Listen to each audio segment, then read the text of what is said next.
A very good morning to you, Naledi, and to our viewers at home. Welcome to day 2 of the Africa Free Trade Continental Business Forum taking place, of course, at the Cape Town International Convention Center. Yesterday was a high-level, just a day in terms of those engagements that got underway.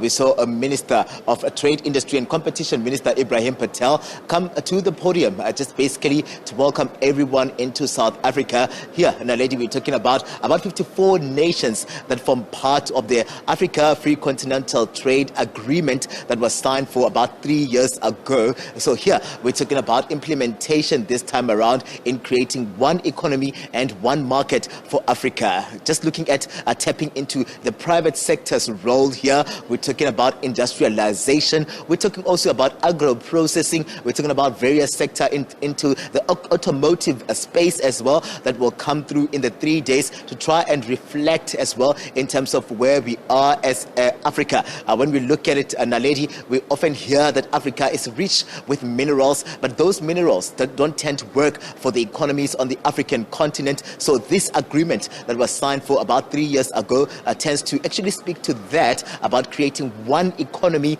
and one market for trade, intra-trade on the African continent. So high-level discussion still expected on day 2 today. And this is where we'll be focusing on agro-processing, and this is where we'll be also focusing on industrialization as well, because that has been the aim of Africa as well, to move into the industrialization space, to ensure as well that the economies are agile, and to ensure as well that the jobs are created through the Africa Free Continental Trade Area, and that agreement that was signed for about 3 years ago. But I'm going to bring into the conversation now Naledi, Dr. Amani Asfor, who's the president of the Africa Business Council, who comes through here to let us in really on her role here. And we know very well that Dr. Amani yesterday attended that high-level panel discussion, just tapping into the industrialization space. Welcome to the SABC. Maybe let's reflect on day 1 and that high-level panel discussion, and we'll talk about your role here as the Africa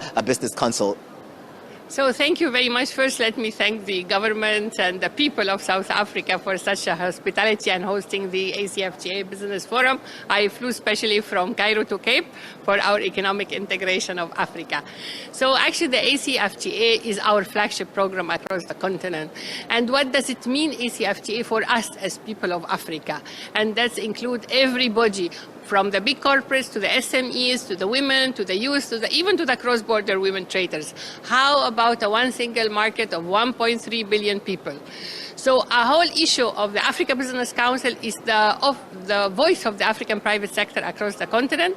It's established by the Heads of State Decision Summit to fast-track the implementation of ACFTA and to increase our intra-Africa trade. So increasing in our intra-Africa trade, what do we need? Do we need to get containers from outside the continent to trade among ourselves? Or do we have to have our own made in Africa product that we should really work for it and make it a competitive, standardized, value added? So this is actually the role of Africa Business Council, our mandate from Heads of State. So our competitive vision is a borderless, innovative Africa for trade, investment and industrialization. And our actually the whole strategy is about the empowerment of the private sector. So we have 3 pillars that we are working on to realize the ACFTA. First, P is the private sector strengthening, including SMEs, women and youth. And that would be about awareness, about capacity building, about how we really coach the private sector to realize the ACFTA potentials and to see how we know about each other, the business linkages among ourselves. And the second pillar is about policy advocacy. We are the premier advocacy arm for the AU as a private sector for the interest of private sector. So one of the policies we are working on is really about having 40% of all government procurement allocated to African private sector. And this is actually also, it's advocated by His Excellency President Ramaphosa of South Africa when he was president of AU chair. He just mentioned this, especially also African private sector, including SMEs, women and youth. So this is very important. Another policy we're working on is the harmonization of the standards. So if I want to register a product product, like we're talking about pharmaceuticals. I cannot go and register a made in Africa pharmaceutical in every country. We need to harmonize the standardization of all this and the policies so that when we register a product in one country, it is registered across the whole continent. And that's actually why ACFTA is here, not to have each country alone. The third pillar we are working on is product development and industrialization, which this is our main issue. If you're going to go to promote a made in Africa product, it has to be standardized, competitive, quality, value added. It is not at all now about exporting raw materials. It's about trading among ourselves, value added. So when we talk about, for instance, minerals, we now by 2030 there will be the electrical cars using lithium batteries for all the electrical vehicles, 200 million by 23. Who is going to manufacture them? Who is going to industrialize them? Were we sending our minerals to China to be done there? Or are we building the capacity of our private sector across in DRC and Zambia? They already started to see how they invest in the manufacturing of lithium batteries for electrical cars using the resources on the continent. Our gemstones is all cut and polished outside the continent. Why do we not empower our people here in country to have training centers? And that's one of our projects, to have training centers for high quality cutting and polishing our own stones. It's all about how we manage our resources. So in doing this, actually, we need to have a strategy. And under this strategy, we need to have a mapping exercise of what's existing on the continent, to link our resources to scientific research and technology, because for industrialization, you need scientific research and technology. You need innovation. And then how we can really make industrialization have access to market. And we are the big market, 1.3 billion people. So that's why under Africa Business Council, we have included all the private sector entities. So COMESA Business Council on our board, SADC Business Council, East Africa Chambers of Commerce, West Africa Chamber of Commerce, Pan-African Chambers of Commerce, Continental Art Association and Manufacturers Association. All those private sector need to know about each other, and we're creating business linkages. We also have a series of roadshow of really awareness for the private sector about ACFT and what does it mean to us. For the women, cross-border trade, for the youth entrepreneurs, we have a program we call Hunting for Africa's Unicorns that we will now translating to be a big TV show across the continent for harnessing the innovative young entrepreneurs to see they are the young startups, how they are benefiting the continent. So the whole issue of how the private sector is engaging with government on public-private sector dialogue, on partnerships, on investment, and how ACFTA as the big umbrella actually is really paving the way for us as private sector with their private sector engagement policy to see how the role of the private sector in the implementation. Because the government will not be the one who are implementing the ACFTA, it is the private sector. Dr. Asfo, I mean, yesterday you were a part of that high-level discussion, and most of what came out of that discussion was around the fact that we don't need to have another talk shop, in terms of these engagements where we get delegates together and then they talk, and then implementation becomes another animal that is on the ground, and we don't see things moving. Really talk to us about how do we move then to ensure that that we're talking about, especially on industrialization. We've often talked about industrialization for the longest of time, but how do we actually ensure that these talks here find meaning and then that market becomes a reality for Africa? So that's a very important question, because for having industrialization, we need infrastructure, we need energy, we need investment on the continent. We need to transform our raw materials. So we need to know what are our raw materials, how are we going to industrialize them, and who are our market, and how we have these business linkages. And the first of all, build the capacity of our African private sector. And this is very important because multinational companies are very happy to be here, but we also need to empower our own indigenous private sector, which is really working at the whole majority of the 1.3 billion people of the continent. So under Africa Business Council, actually we have sectors, and those sectors speaks to what you are saying, because industrialization is a mainstream across all over.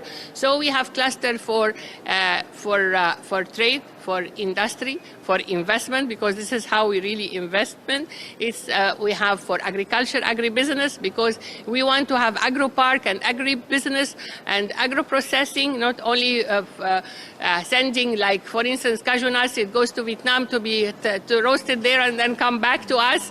So we need to see how we really work together for the real agro-processing. We have also for green economy, blue economy, and we have energy. So all such, every cluster is shared by a private sector entity that is geared towards this. And bringing all, for instance, mineral development resources, we having with us now, having the women in mining, the small-scale artisanal, the mining chambers to come together and see about the mineral development resource. And it's not about mining, it's about the mineral development, how we develop our resources and make it an end product that we are in managing it, we are the one who are industrializing it, and value addition.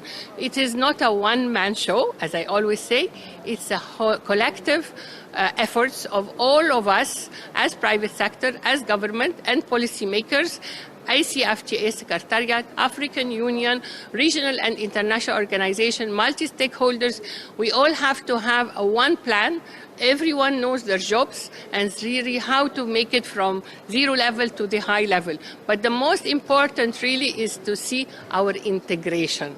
Our integration is crucial for the implementation of ACFTA and the realization of the Africa 2030 development agenda. The Africa we want. The Africa we want is a prosperous, peaceful, integrated Africa driven by the citizens of Africa. And we are the citizens of Africa. Just finally on my end, Dr. Amani, we saw Minister Ibrahim Patel from South Africa yesterday talking about the fact that we are basically reversing the colonial past here in terms of where we find ourselves here. And that is going to be a mammoth task when you look at the expectations also on the African continent. Are there maybe actually expectations or lessons that we can draw from where we come from in terms of where we're going as well in reversing that colonial past? Well, I really, it was fantastic speech of Minister Ibrahim. We were all very impressed, even by the cultural story that he was saying about Cape Town, about the whole rainbow nation of here. So I believe he talked about innovation, he talked about trade, he talked about infrastructure, he talked about energy, industrialization. So the whole issue of reversing this colonization and making the Africa we want, which our founding fathers of the AU were talking about, Nkrumah, Nyerere, Abdel Nasser, all of our heroes, is really about coming together as one unity, as transfer. And I always say that with our African proverb, if you want to go fast, you go alone. But if we want to go far, we go together, as everybody have to go together. And from Cairo to Cape, from Lagos to Mombasa, that is how we come together as one Africa, no division by any source of religion, of culture, of race, of color, of anything. It is our African continent. We are on the African soil, and what is on the African soil could not be brought from our side. And we have to manage our own resources. With science and technology, we have a lot of scientists on the continent, a lot of scientific research and technology institutions. If we gear our African brains to manage our own resources and add value with domestic financing, Africa will be the strongest continent on the world. Just finally on my end, finally, what will be your expectations then for day two? We know very well that today is the jam-packed day in terms of those plenary sessions that will get underway, and there are expectations on the ground. What will be your expectations for day two?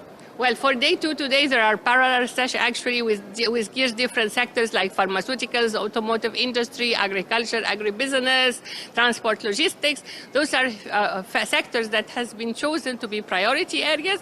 Logistics and transport is huge on the continent. We need to see how we invest in our infrastructure, and we have really the road from Cairo to Cape. So this is how we really lessen the cost of transport, because you can bring some products from outside the country, it will be less cheap than moving from the country. So our expectation is really how we come together, what are the recommendations for all of us to work together as one entity. Dr. Amani Afo, thank you very much for your time. Just coming through as the president of the Africa Business Council, just one person that was part of the high-level delegation that is here, and they were part of the plenary session. And today is going to be another one in terms of those marathon talks that will get underway any moment from now. But we're focusing on industrialization, we're focusing on agro-processing as well, and also the AFCFTA hub that really will be unleashed